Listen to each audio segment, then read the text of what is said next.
Olá, alunos de matemática financeira, tudo bem? Como vocês estão com algumas dificuldades relacionadas à compreensão do conteúdo, eu resolvi fazer uma pequena retrospectiva, assim, para a gente falar um pouco das funções administrativas de alguns conceitos básicos de matemática e aí, de novo, recapitular a questão de anuidades, tá bem? Lembrando que na prova 1 desta disciplina cai apenas juros simples e juros compostos, o restante do conteúdo cai na prova 2, né, na próxima prova, e lembrando que vocês têm ainda um trabalho para efetuar e que este trabalho que vocês fazem, então, compõe 1/3 da nota do semestre de vocês.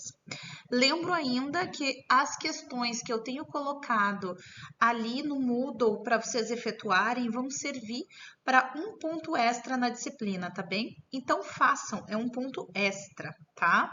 Boa sorte, então. Então, vamos falar um pouquinho sobre conceitos introdutórios aí relacionados às funções administrativas: planejar, organizar, liderar e controlar. Por que a gente vai começar a falar sobre isso? Porque as funções administrativas, né, de planejamento, organização, controle, liderança, elas servem para nos lembrar da importância da utilização dos conceitos de matemática financeira ao longo de toda essa cadeia de funcionalidade da administração. A gente usa tanto para a nossa vida, como eu já coloquei aqui dentro de uma aula, na nossa vida pessoal, quanto para as funções administrativas de uma organização. Então, o objetivo econômico das organizações, como a gente já sabe, é a maximização de seu valor de mercado a longo prazo. Então, a gente tem aí o retorno do investimento versus um risco assumido relacionado a ele.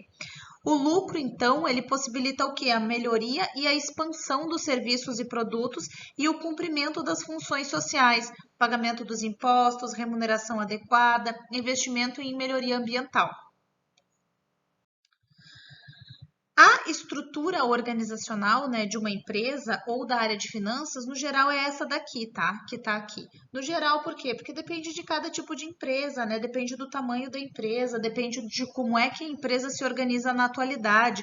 Tem muitas empresas que não utilizam mais departamentos, né? Uma modalidade diferente, porque aí então elas começam a pensar, a olhar a empresa ou a organização como um conjunto de atividades que podem ser efetuadas em cada um desses locais. Então, assim, a gente trabalha com equipes, por exemplo, né? Equipes é uma metodologia nova. Então, você pega dentro dessa equipe um expert de cada assunto e monta ela voltada para um objetivo em comum. Então, uma equipe de marketing. Pode ser que a equipe de marketing tenha alguém da área de finanças dentro dela. Por quê? Porque dentro da área de finanças é preciso fazer orçamentação, entrar em contato com fornecedores e tal.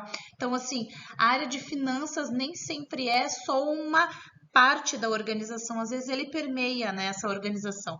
Outra questão interessante da atualidade é que nem sempre as empresas têm ali equipes que efetuam um único trabalho, assim, mais ou menos assim. Você pode estar em várias equipes simultaneamente dentro de uma organização. Qual é a vantagem de se criar equipes ou ter equipes dentro de uma organização? A vantagem é que a gente consegue ter um grau maior de compartilhamento de ideias, de informações. E aí, quando a gente sabe o que está acontecendo dentro da organização como um todo, fica mais simples de entender os resultados, sejam positivos ou sejam negativos, não é? É a história do grupo de WhatsApp. Se vocês vão lá e verificam, acompanham e tal, vocês têm uma ideia do que está se discutindo, de como é que está se organizando as pessoas dentro daquele grupo. E isso é bacana, é importante se a gente quer participar, não é? Mas no geral é assim, tem a tesouraria e a controladoria. Lá na tesouraria, a gente vai ter a administração de caixa, contas a pagar, a receber e o planejamento financeiro. E na controladoria, a gente tem a contabilidade financeira, o orçamento, a administração das finanças. Todos os sistemas financeiros da empresa vão passar ali pela controladoria. Além disso, é importante entender questões ou conceitos introdutórios como o conceito de liquidez e o conceito de rentabilidade, tá? O conceito de liquidez, ele tem a ver com essa preocupação em manter ativos líquidos dentro da empresa, ou seja, é importante que a empresa não se endivide que ela não tenha só dinheiro a receber no prazo, mas ela tenha bens e ela tenha caixa suficiente para liquidar as suas dívidas o mais rápido possível. Então, isso significa liquidez. Quando a gente está falando que uma empresa tem liquidez, é isso. Ah, por que isso importa em matemática financeira? Bom, a gente está estudando juros, anuidades, a gente está estudando sistemas de amortização de capital. E aí, esses sistemas de amortização, às vezes, são financiamentos de longuíssimo prazo. E nesses financiamentos de longuíssimo prazo, as empresas precisam necessariamente prestar atenção em quando é que elas irão receber, né? Quando é que o dinheiro vai efetivamente cair na conta. Bom, a preocupação do controller, então, tem a ver com a rentabilidade da empresa. A rentabilidade é o grau econômico que a empresa tem com relação ao capital que é investido nela. Ou seja, eu coloco dinheiro e eu consegui fazer esse dinheiro render, eu sou uma empresa rentável. O quanto a minha empresa é rentável? Isso é importante? Isso é super importante. Se a minha empresa não é rentável, ela não está gerando lucro, nem para o acionista, nem para quem trabalha dentro da empresa. Ela vai afundar. Então, outros conceitos introdutórios. Aí eu coloquei aí questões relacionadas à potência, não é? Base e expoente. Tem muita gente me perguntando, prof, eu não estou conseguindo mexer na calculadora financeira, não sei mexer na calculadora financeira.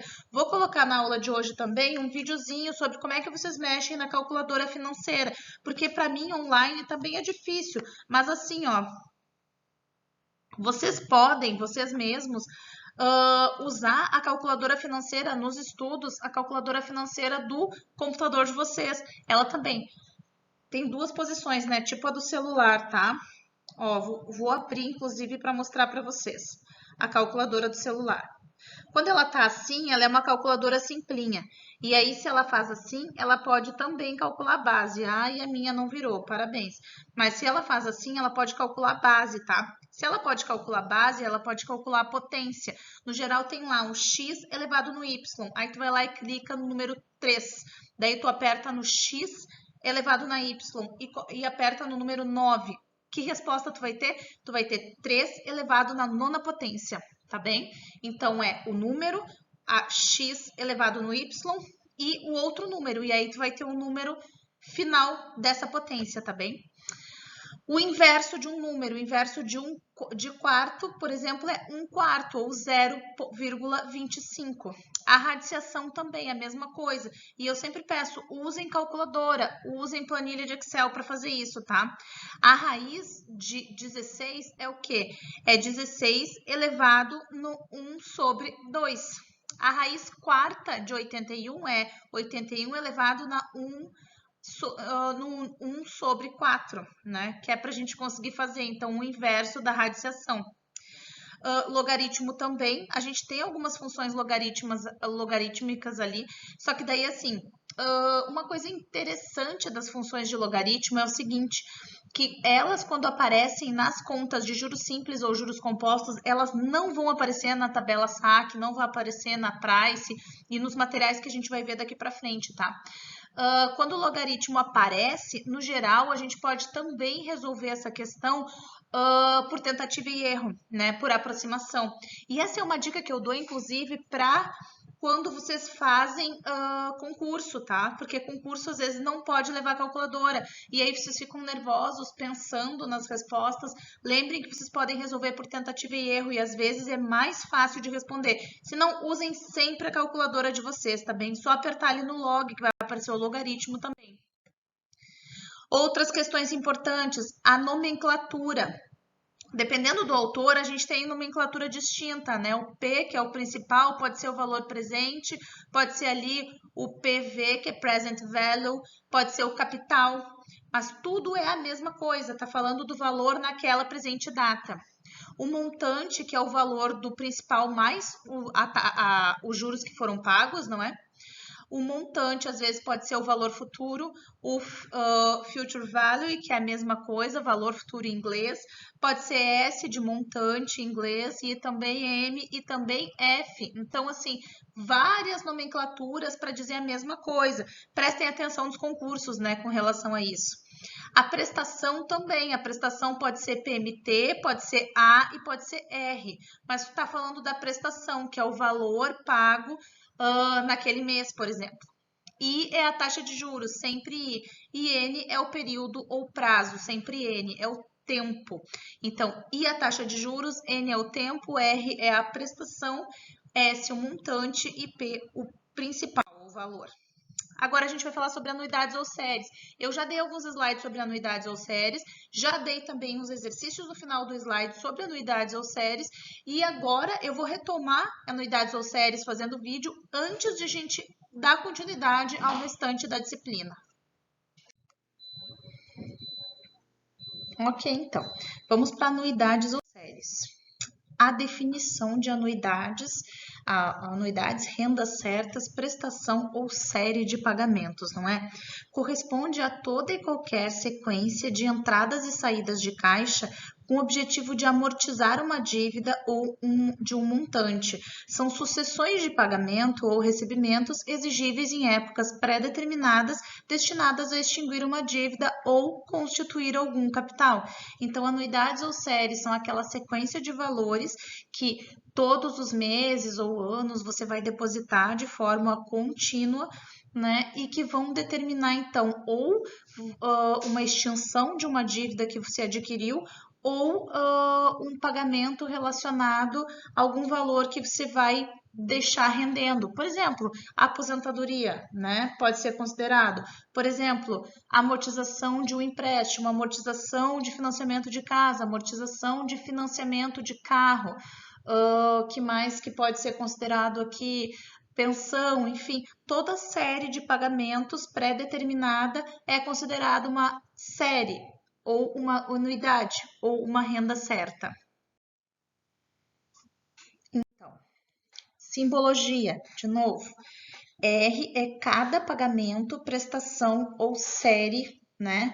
Ou parte do pagamento que foi efetuado relacionado a essa anuidade, ok?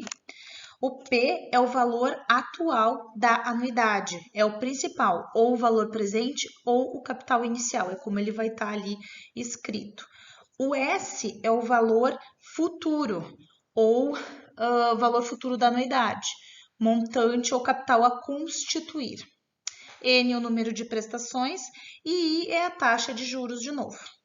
O VEX é o valor atual do fluxo na data focal X, o valor atual. O montante é o valor futuro da série, viu? Essa é uma coisa que é importante.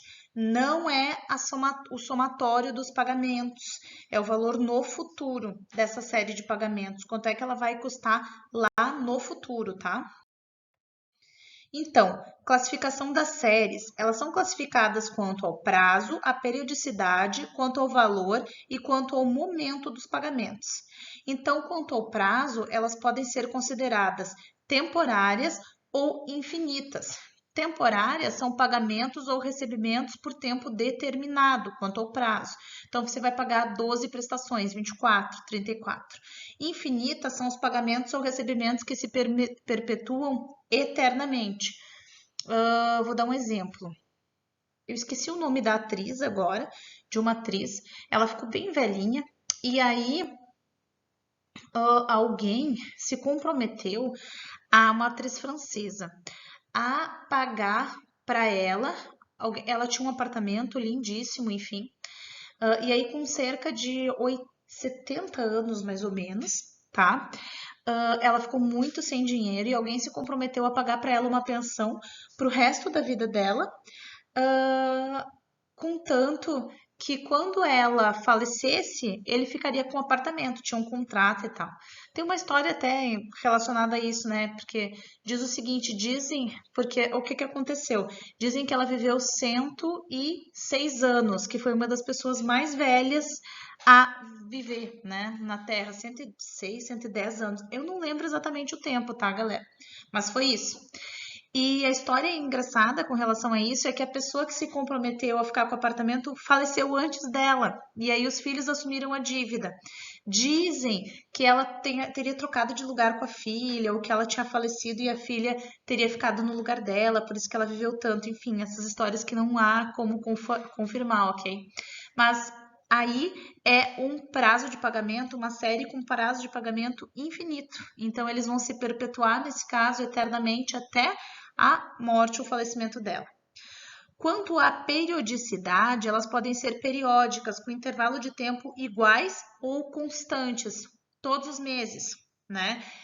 Todos os anos, a cada 6 meses, a cada 3 meses. E não periódicas quando o intervalo de tempo é variável ou é irregular. Então, assim, não há periodicidade com relação ao pagamento. Você vai pagar a cada morte de bispo. Não sei quando é, tá?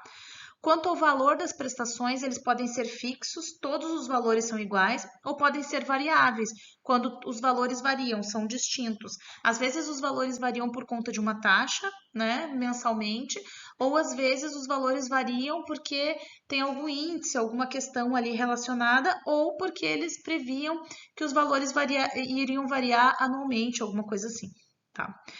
Antecipadas, então, é quanto ao momento, né, do pagamento, quando elas são antecipadas, o primeiro pagamento ou recebimento até tal dia, né, o momento zero, e postecipadas é quando elas são pagas depois, né? Então, o primeiro pagamento ou recebimento vem após. Séries uniformes, né? Do ponto de vista de quem vai receber as prestações, séries uniformes é mais ou menos assim. Todos os meses você tem lá, né? No início, mês 0, 1, 2, 3, 4, 5, 6.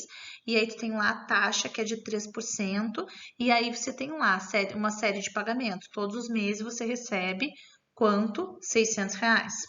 Do ponto de vista de quem vai pagar as prestações, mesma coisa. Você tem lá uma série de pagamentos que inicia com uma periodicidade e um valor constante. Então, o cálculo do valor presente, quando a gente fala de anuidades ou séries postecipadas, e aliás, quando a gente está falando de postecipada, significa sem entrada. Uma anuidade ou pagamento antecipado significa que houve uma entrada, então tu deu algum valor no início. Aqui a gente não tem entrada, então a gente começa a pagar depois. Então, assim, o cálculo do valor vai ser o quê? Vai ser o P, que é o valor total dessa anuidade. Vou pegar aqui o valor total, que é igual a R, que é cada pagamento ou prestação da série, e aí você vai multiplicar por 1 mais I na N. I, que é o quê? O valor da taxa unitária de juros elevado no número de prestações menos 1, dividido por 1 mais I na N vezes 1. Esse é o valor do cálculo, né, do valor presente para a série de pagamentos postecipada. O que eu consigo calcular aí? Eu consigo calcular a partir do valor de cada pagamento, tendo o valor de cada pagamento, tendo o valor da taxa unitária de juros e tendo o número de prestações, eu consigo encontrar qual é o valor de cada pagamento. Para que me serve isso? Me serve para saber, bom, o valor atual da minha anuidade qual é, né? Considerando que eu vou pagar, cada pagamento dela é um valor X e eu vou começar a pagar e vou pagar por tanto tempo, né? Como é que eu vou saber qual o valor atual da minha unidade? Bom, usando essa fórmula aqui da minha anuidade. Tá bem, pessoal? As unidades postecipadas, elas são utilizadas como sistema de prestação em que o crédito ele é dado integralmente ao consumidor, com prestações fixas e sem entrada. Então, assim, prestações fixas, sem entrada, né, lá na propaganda e tal. A gente está falando de anuidades postecipadas. E aí a gente pensa, tá, como assim que não tem juros? Só que na atualidade a gente tem visto que tem juros sim. Por quê? Porque a gente já diferenciou a forma de pagamento das empresas. Ah, se você paga com Pix, tem tanto por cento de desconto. Se você paga no débito, tem tanto por cento. Se você paga em tantas vezes, tem tanto por cento. Isso porque o juros estava lá, embutido dentro da continha de anuidades, tá? Vou dar um exemplo aqui, ó. O valor da prestação do financiamento de uma geladeira em 6 vezes sem entrada é R$ 230 no brechó. E olhe lá. Sabendo-se que a taxa de juros utilizada foi de 3,5% ao mês, calcule o preço à vista da geladeira. Então, a gente vai lá e, desculpa, galerinha, insere dentro da fórmula. Você vai lá e insere o valor, né, da Geladeira, a gente tem 6 parcelas de R$ 230 e a gente tem uma taxa de juros de 3,5% ao mês. A gente descobre que o valor à vista da geladeira, ou seja, o valor presente, o P, é quanto? R$ 1.225,57. É só colocar o restante dos números dentro da fórmula. Simples assim.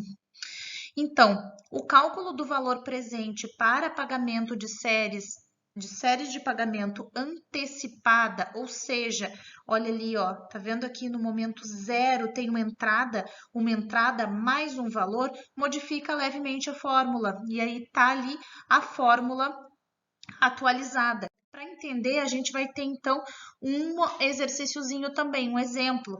Se as anuidades antecipadas são conhecidas como sistema de prestação com entrada, ou seja, a primeira prestação é paga no ato do empréstimo, a gente tem então ali uma loja que calculou o financiamento de um conjunto de estofados em 10 prestações mensais iguais a R$ 600.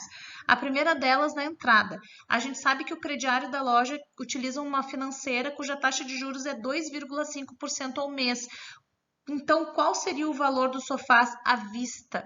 O valor dos sofás à vista é só aplicar este valor dentro da fórmula, tá lá. O R, que é o valor das prestações, 1 mais I, que é a taxa, 0,025, porque é 2,5 dividido por 100 ao mês, elevado na 10, e aí a gente vai colocar lá 1 mais 0,025 elevado na N menos 1 vezes 1. Qual o número de parcelas? 10 menos 1, 10 vezes o I, que é a taxa, 0,025. E a gente vai achar o valor, então, das prestações, que é 1.225,57. O valor, aliás, o valor da geladeira se o pagamento fosse à vista. Aqui, as anuidades. Desculpa, eu pulei para as anuidades diferidas, que se caracterizam pelo afastamento, então, no tempo do início dos pagamentos, fazendo com que essa relativa vantagem ao tomador do empréstimo seja compensada no acréscimo do valor das prestações em relação aos sistemas anteriores, tanto as postecipadas quanto as antecipadas. Então, para encontrar a carência, que é o K, a partir dessa referência de vencimento da primeira prestação em uma anuidade diferida, basta diminuir ele por 1. Então, o K é o carência, o período de carência. A gente teria a mesma fórmula, mas a gente teria um período de carência, que é para a unidade quando a gente coloca o seguinte: você vai começar a pagar daqui a 6 meses, então a gente soma um período ali, um tempo, que é esse K. Quando a questão fala o seguinte: você vai começar a pagar só o ano que vem, então você tem uma carência de, agora é outubro, novembro, dezembro, 3 meses, entenderam? É para somar este período ali e poder efetuar o cálculo direitinho. Então, exemplo de anuidades diferidas. Calcule o valor da prestação de um enxoval de noivas de 1.700, financiado em 6 prestações mensais iguais, sendo que a primeira vence 4 meses após a compra, uma taxa de juros de 3,9% ao mês. Então, a gente tem aí os dados, inserindo esses dados de anuidades diferidas dentro da fórmula, a gente vai chegar ao quê? Vai chegar a um R de R$ 362,55, que é o quê, então? O valor da prestação deste enxoval. Então, a gente tem aí exatamente o valor da prestação que foi pago. Bom, agora a gente vai falar um pouco sobre descontos. A definição de descontos diz o seguinte, que é o custo financeiro do dinheiro pago em função da antecipação de um recurso, ou seja, o desconto é o abatimento que foi feito no valor nominal de uma dívida quando ela é negociada antes do seu vencimento. A gente tem um vencimento, que é um valor nominal, e a gente tem o prazo de antecipação desse recurso. Esse prazo de antecipação do recurso é chamado de desconto. E aí, antes do vencimento, então, a gente tem o valor desse recurso antes do vencimento. Então, a tipologia de descontos. A gente tem aí, então, os descontos simples, que podem ser desconto simples, racional, comercial ou bancário, e a gente tem o desconto composto, que pode ser o desconto racional composto ou comercial ou bancário composto. As siglas utilizadas em descontos: desconto racional simples, desconto bancário simples, desconto bancário composto e desconto racional composto. E a gente tem ali os nomes também, o valor nominal e as siglas, que é o valor atual, a taxa de desconto e o período do desconto. São os valores que importam. A gente tem o valor atual, a taxa de desconto e o período para fazer esse cálculo. Desconto racional simples não é muito usado no Brasil e é mais interessante para quem solicita o desconto. E aí a gente tem a fórmula deste desconto racional simples. O desconto bancário ou comercial, que é o desconto por fora, é usado nas operações comerciais e bancárias, onde a gente tem ali o valor nominal vezes a taxa vezes o período de tempo. E todos os outros cálculos também vão depender só dessas variáveis, o valor nominal, a taxa e o período de tempo. A comparação com relação a esses tipos de desconto simples. Desconto racional simples versus desconto bancário simples. O valor atual é maior que o desconto bancário simples. Então, o valor nominal é o montante o valor nominal é o montante do valor atual. A taxa de juros aplicada sobre o valor atual. Então, o valor atual é maior do que no desconto bancário simples. No desconto bancário simples, o valor atual é menor do que o do desconto racional simples. O valor nominal não é o montante do valor atual. E a taxa de juros, então, ela é aplicada sobre o valor nominal. Por isso, né, se comparando os dois, entre desconto racional simples e desconto bancário simples, a gente vai ter taxas ou valores nominais que são um pouquinho diferentes e aí, portanto, um pouquinho mais vantajosos no caso do desconto bancário simples. Então, aqui a gente tem um exemplinho de como é que efetua o cálculo, não é? A gente tem o valor nominal de 25 mil, que é descontado 2 meses antes do seu vencimento a uma taxa de juros de 2,5% ao mês. E aí, a questão quer saber qual é o desconto racional simples aplicado aqui. Tem o valor nominal, que é de 25 mil, o tempo, o ND, não é? Que são 2 meses, e o valor da taxa, que é 2,5. É simples porque a gente só substitui na fórmula e a gente vai ter ali o valor do título que vai ser pago de 23.809,52. Então, é o que? A taxa de desconto se a gente paga 2 meses antes do vencimento, quando aliás, o valor do título, quando a taxa de desconto de 2,5% ao mês é aplicada 2 meses antes.